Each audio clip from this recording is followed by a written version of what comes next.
آپ سن رہے ہیں محمد حامد سراج کا لکھا ہوا افسانہ گلوبل ولیج، احتشام کاظم کی آواز میں۔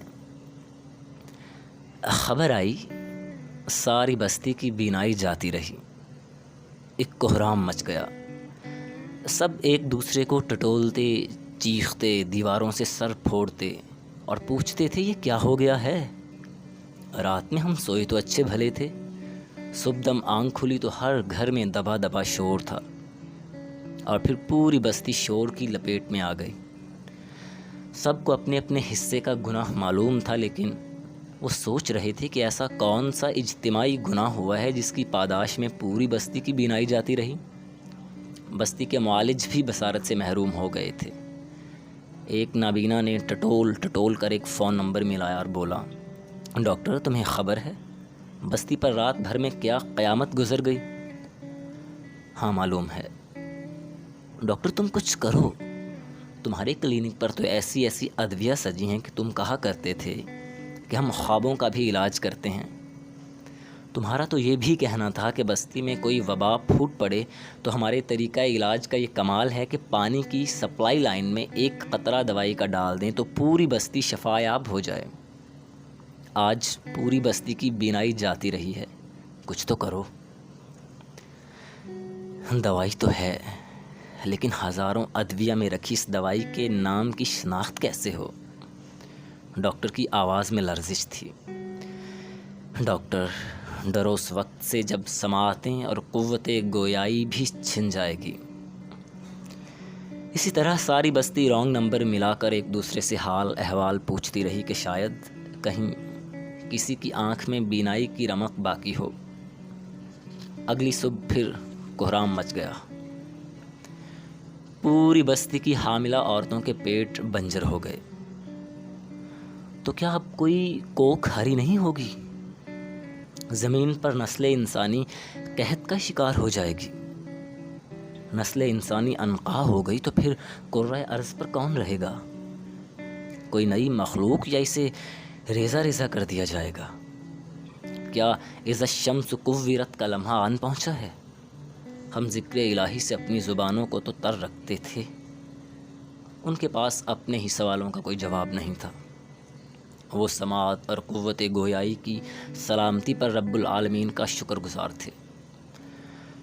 بہت دن گزر گئے، سال یا شاید صدیاں۔ اچانک بستی میں ایک ایسی خبر اڑی کہ خوشی سے نابیناؤں نے آسمان سر پر اٹھا لیا۔ کہیں یہ خبر جھوٹی نہ ہو؟ کیا سچ مچ ایسا ہو گیا ہے؟ رب نے ہماری دعائیں سن لی ہیں، ہماری بینائی لوٹ آئے گی۔ خبر یہ تھی کہ بستی میں ایک عورت کی گود ہری ہو گئی ہے۔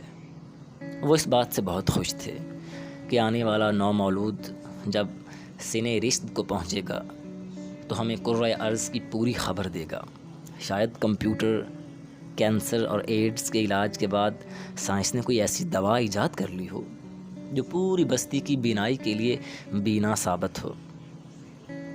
جب نومولود سنے رشت کو پہنچا، اس کی ماں نے ٹٹول ٹٹول کر اس کی خد و خال دیکھے، اس کی آنکھوں کو چوما۔ بستی میں وہی ایک بینا تھا۔ اس نے بستی کے سارے لوگوں کو جمع کیا، ان سب کو کہولت نے آن لیا تھا۔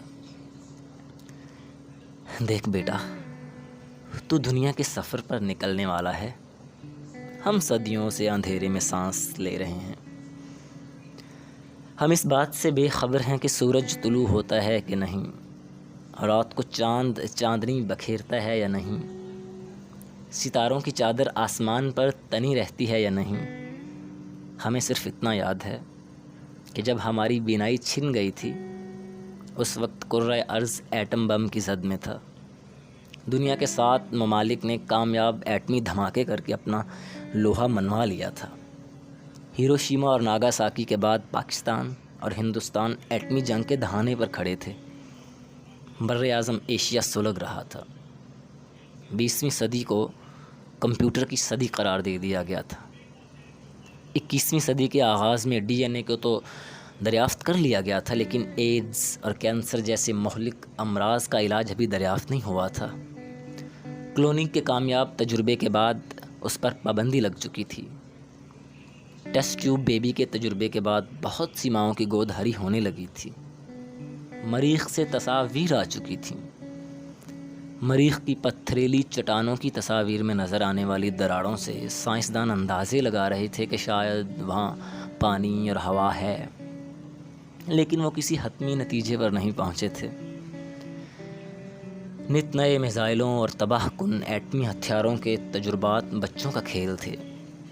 بڑے ممالک اپنے مفادات کی خاطر چھوٹے ممالک پر چڑھ دوڑے تھے اور دہشت گردی کے نام پر انہیں کچلنا اپنا حق سمجھتے تھے۔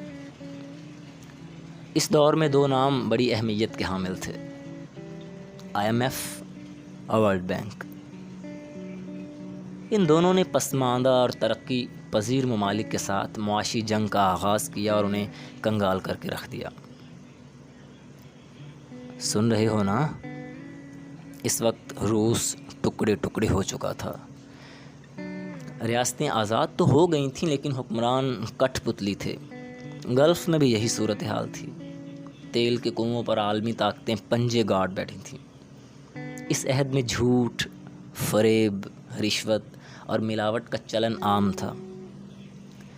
کاروباری زندگی میں جھوٹ، فریب اور رشوت اتنی ہی ضروری قرار دے دی گئی جتنی زندہ رہنے کے لیے سانس لینا ضروری ہے۔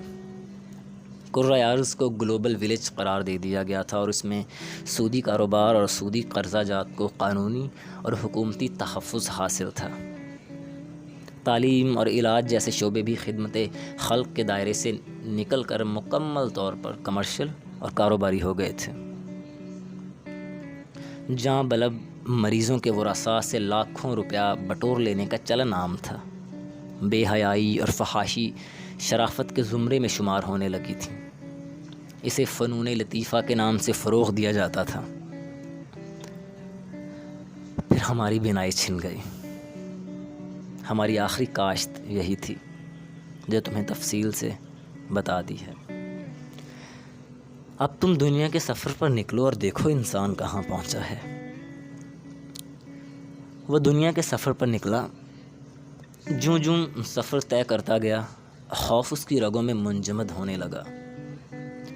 وہ جس بر اعظم میں بھی جا اترا، وہاں کھیتوں میں تھور اگا ہوا تھا۔ خاردار جھاڑیاں اور پودے کانٹوں سے اٹے تھے۔ کارخانے بنجر پڑے تھے۔ کہیں کوئی متنفس دکھائی نہیں دیتا تھا۔ جنگل جانوروں سے اور آبادیاں پرندوں سے خالی تھیں۔ جانے وہ کہاں نقل مکانی کر گئے تھے۔ وہ دنیا کے تمام بڑے اور بارونق شہروں میں گیا، سب ویران پڑے تھے۔ ہر طرف الو بول رہے تھے۔ دریا، سمندر خشک اور پانی کے کنووں کے پیندے سیاہ تھے۔ زمین پر بڑے بڑے ہولناک گڑھے اس بات کا ثبوت تھے کہ پورا کرۂ ارض ایٹمی جنگ کی لپیٹ میں رہا ہے۔ اسے کہیں کسی آبادی کا نشان نہ ملا۔ ہولناک سناٹا تھا۔ وہ سوچتا رہا، یہ کیا ہے؟ خوف کے رتھ پہ سوار جب اس نے پورے کرۂ ارض کا چکر مکمل کر لیا تو وہ سوچنے لگا، یہ سب وہ ہے جو ہمارے آباء و اجداد نے ہمارے لیے کاشت کیا۔ اسے بس ایک جگہ ایسی مخلوق نظر آئی جسے انسان نہیں کہا جا سکتا تھا۔ وہ تھور اور کانٹے دار جھاڑیاں کھا رہے تھے۔ وہ ان کے پاس پہنچا اور پوچھا، تم لوگ کون ہو؟ ہم اس کرۂ ارض پر بسنے والی انسانی مخلوق کی آخری باقیات میں سے ہیں، اور وہ کاٹ اور کھا رہے ہیں جو ہمارے آباء و اجداد نے کاشت کیا۔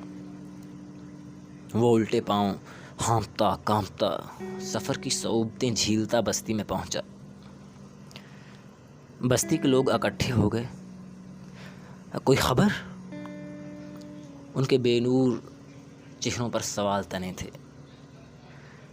خبر ہے۔ کیا؟